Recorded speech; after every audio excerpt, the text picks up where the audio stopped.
Primeiro semestre do ano terminado, então está na hora daquela retrospectiva parcial, mostrando algumas das melhores leituras do primeiro semestre com a tag dos 50%.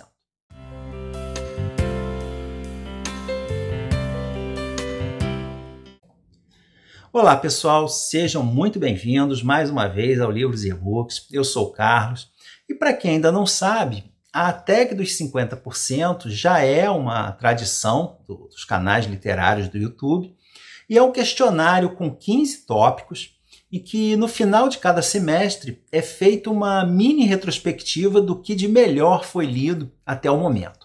Então está na hora de responder essa tag, já que chegamos ao segundo semestre de 2024, né? E esse é o 6º ano que eu respondo. Eu vou deixar os links para as edições dos anos anteriores na caixa de descrição do vídeo, para quem tiver interesse, dar uma olhada. Esse está sendo um ano atípico de leituras, né? Eu estou lendo bem menos do que o normal, pelo menos em quantidade de livros, né? Porque muitos deles são calhamaços, então talvez em número de páginas nem seja tão menos assim. E quem me acompanha assiduamente já deve ter percebido que os vídeos estão mais espaçados. E além disso, eu tenho feito vídeos para todos os livros que eu li. Então os links para as resenhas específicas de cada um também estarão listadas na caixa de descrição. E lá estarão também os links para as minhas outras redes sociais, né? Para a minha lista de desejados e também os links para a compra na Amazon. Se você quiser comprar algum produto na Amazon, não precisa ser livros, né? Pode ser qualquer coisa. O importante é entrar no site através de um desses links e estar com o carrinho vazio, porque dessa forma você não paga nada mais, porém a Amazon me repassa uma pequena comissão de venda que eu destino integralmente para alguma instituição de assistência social. Então é uma excelente forma de ajudar sem gastar nada mais. Então eu conto com a ajuda de todo mundo, certo? Mas vamos à tag. A primeira pergunta é: o melhor livro que você leu até agora em 2024? Até agora, embora eu tenha lido alguns livros excelentes, né, alguns que me surpreenderam bastante, que eu penso em reler algum dia, nenhum deles chegou ao patamar de livro da vida. Mas eu acho que o que mais se aproxima disso, e que é um livro que marcou bastante, eu mesmo não esperava que fosse gostar tanto dele, é Os Sofrimentos do Jovem Werther, do Goethe.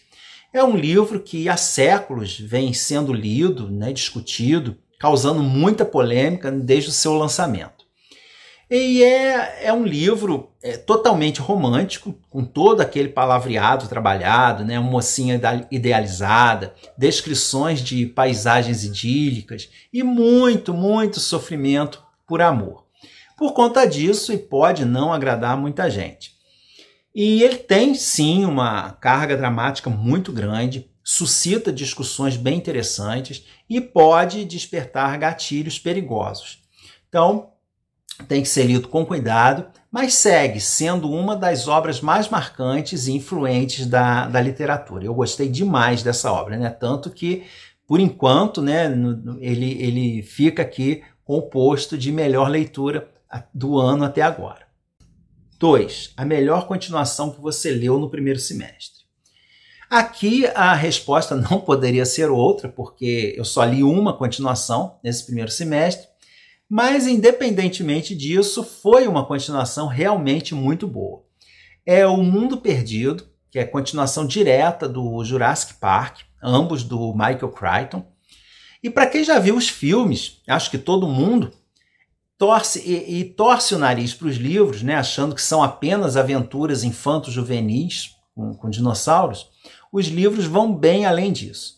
O primeiro até é bem parecido com o filme, mas mais aprofundado nas questões científicas, é muito mais centrado nos questionamentos sobre manipulação genética do que numa aventura. Já O Mundo Perdido tem em comum com o filme basicamente o nome e o plot inicial, porque depois vai numa direção totalmente diferente, com outros personagens e outras situações, mas sem perder o foco nas discussões morais sobre o uso do conhecimento científico. Aliás, nessa continuação, ele é até bem mais aprofundado, mas ainda assim inserido numa história empolgante, muito bem narrada, mesmo que inferior ao primeiro livro. Então, eu recomendo os dois. As próximas duas perguntas eu normalmente não respondo, porque elas dependem de acompanhar os lançamentos, né? Coisa que eu não faço. A terceira é algum lançamento do primeiro semestre que eu ainda não li. E a quarta é o livro mais aguardado do segundo semestre. Então, essas duas ficarão sem resposta. A quinta pergunta é: o livro que mais te decepcionou nesse ano?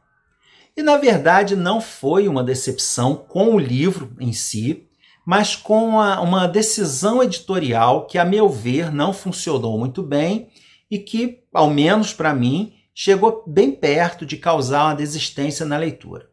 Foi o Casa de Alvenaria, da Carolina Maria de Jesus, uma edição de 2 volumes. Eu já gravei, mas ainda não soltei o vídeo sobre ele. Não acredito que será o próximo. E lá no vídeo eu conto direitinho qual foi o problema com esse livro, né, e por que eu quase o abandonei. Mas eu ressalto que não tem nada a ver com a qualidade do livro. Foi exclusivamente uma questão editorial. Então fiquem de olho aqui no canal para saber direitinho o que foi que aconteceu, né? Aliás, para não perder esse vídeo e nenhum outro do canal, se você ainda não for inscrito, faça agora mesmo sua inscrição e ative o sininho de notificações para ser avisado quando tiver vídeo novo por aqui. Continuando, 6. O livro que mais te surpreendeu esse ano. Essa foi difícil, porque foram vários, mas eu deixo como resposta o Pedro Páramo, do Juan Rulfo. É um livro bem diferente, né? Uma história totalmente fragmentada, cheia de idas e vindas, um tanto de realismo mágico, que ao mesmo tempo que causa estranheza, esse livro me fascinou a ponto de iniciar novamente assim que acabei a primeira leitura, algo que eu nunca ou muito raramente fiz na vida. E fez toda a diferença no entendimento da obra, mas mesmo assim sem esgotar as percepções dela. Que é um livro realmente riquíssimo, né? Um livro que pede outras releituras e é bem surpreendente mesmo, eu recomendo. E a questão 7 é: um novo autor favorito ou que tenha lançado seu primeiro livro nesse primeiro semestre? Bom, nenhuma coisa nem outra. Nesse primeiro semestre eu li obras de 2 dos meus autores favoritos, o Ken Follett e o Émile Zola. Mas como ambos já são mais do que frequentes aqui no canal, eu vou citar um outro autor clássico, mas do qual eu só conhecia uma obra e que nunca apareceu por aqui, o Herman Melville, autor do Moby Dick, mas que aqui está representado por 2 novelas, Billy Budd e Benito Sereno. Para quem já leu Moby Dick, sabe que é um livro espinhoso, longo, muito cansativo, especialmente por todas aquelas enormes inserções técnicas sobre baleias, né?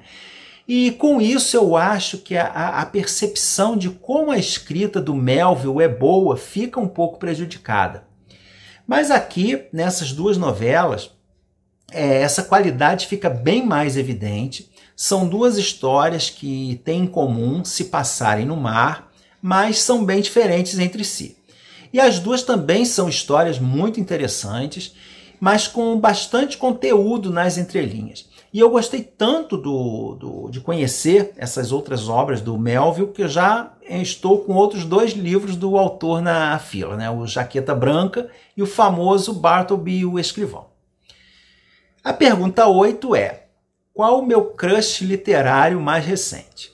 Como eu sempre digo, eu já estou um pouco velho para ter quedinha por personagem, então essa eu passo. Número 9, personagem favorito mais recente. Por incrível que pareça, é um personagem infantil, o Sapo, de O Vento nos Salgueiros, que é um dos maiores clássicos infantis ingleses, mas não tão conhecido por essas bandas. E sabe aquela pessoa tolinha que vive metendo os pés pelas mãos, que tem a cabeça totalmente vazia, mas é muito otimista, está sempre de bom humor, tem aquele quê que conquista a gente, né? Alguma coisa que nos impede de ter raiva das besteiras que ela faz. Em suma, é aquela pessoa que conquista, que tem o dom de conquistar a todos. E o Sapo é assim. Ele é um jovem extremamente rico, mas totalmente inconsequente, com uma paixão por veículos velozes que só vai crescendo a ponto de causar sérias encrencas, não só para ele, mas também para os seus amigos, né, que tem que se mobilizar para resolver a situação. Um personagem impagável, num livro excelente que eu recomendo sem a menor dúvida.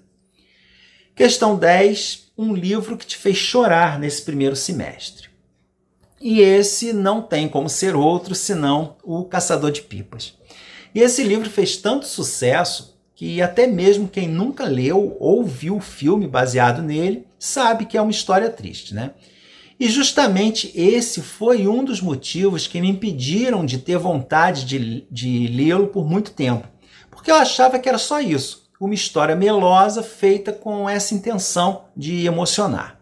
Mas eu me enganei redondamente, porque é um livro que vai muito além. Ele emociona, sim, tem muitas cenas tristes, mas sem ser piegas. Ele não se escora apenas nessas cenas tristes para se manter de pé. Ele tem muitas outras qualidades que fazem dele um bom livro. Agora, em termos de fazer chorar, ele só entrou aqui porque ele foi lido no primeiro semestre. Porque um dos que eu estou lendo agora supera em muito as cenas tristes desse aqui. E pior, não é ficção, porque é um livro que, entre outros temas, fala sobre o Holocausto. Então, em breve terá vídeo por aqui e eu mostrarei qual livro é. Questão 11, um livro que te deixou feliz nesse primeiro semestre. Eu poderia citar novamente O Vento nos Salgueiros, que é um livro que me trouxe uma sensação de aconchego, de bem-estar, né? Aquele famoso quentinho no coração. Mas eu vou escolher como resposta uma obra cômica que me fez rir bastante e que veio lá da Roma Antiga, o Satiricon de Petrônio. É um livro divertido, né, que não chegou completo até nós, mas o que chegou mostra muito dos costumes e modo de vida dos antigos romanos. Então, além de ser um livro divertido, ele tem também um grande valor histórico. E a história de um grupo de jovens aproveitadores e trambiqueiros que viajam pelo Império tentando passar os outros para trás e se darem bem. É divertido, mas também traz alguns temas e discussões tão atuais que a gente até duvida que esteja lendo um livro escrito há quase 2000 anos, né?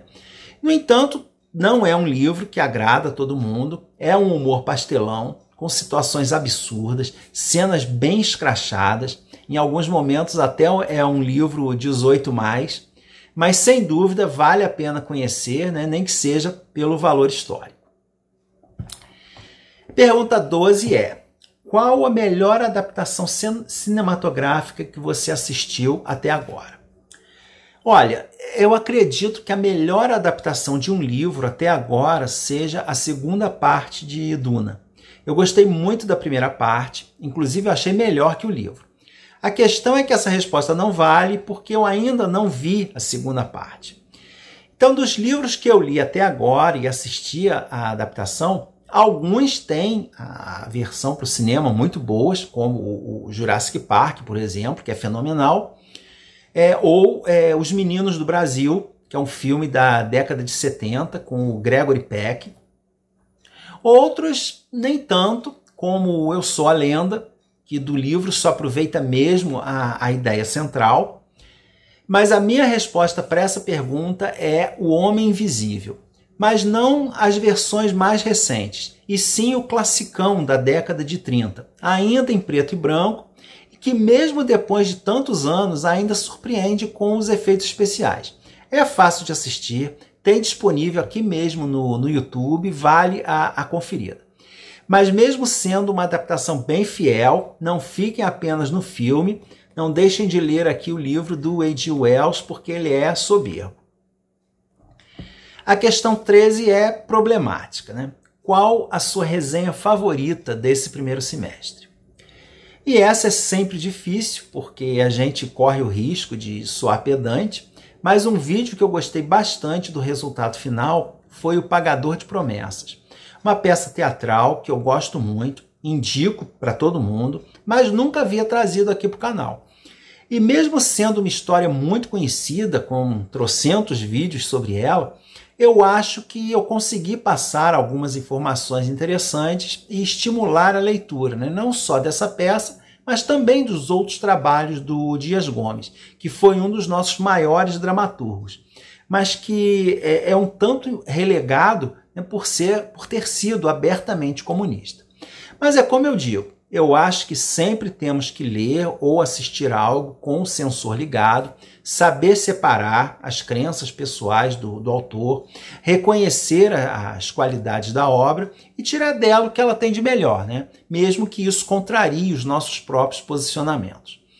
E esse é bem o caso dessa peça, que, à parte o posicionamento político, ela tem muito mais a oferecer, porque é um retrato bem fiel da sociedade brasileira, não só da época, como válida ainda hoje, né? Prova disso é que ainda é montada com frequência, sempre com bastante sucesso. Sem falar no filme famoso, que também poderia constar como resposta, né, à pergunta anterior, melhor adaptação, porque é uma obra-prima. Quem não assistiu, né, não sabe o que está perdendo. Pergunta 14 é: o livro mais bonito que você comprou nesse semestre? Essa fica sem resposta, porque, acreditem ou não, esse ano eu ainda não comprei nenhum livro, nem bonito, nem feio, então não tenho absolutamente nada de novidade para mostrar aqui. Então vamos para a última pergunta. Qual livro você precisa ou quer muito ler nesse segundo semestre?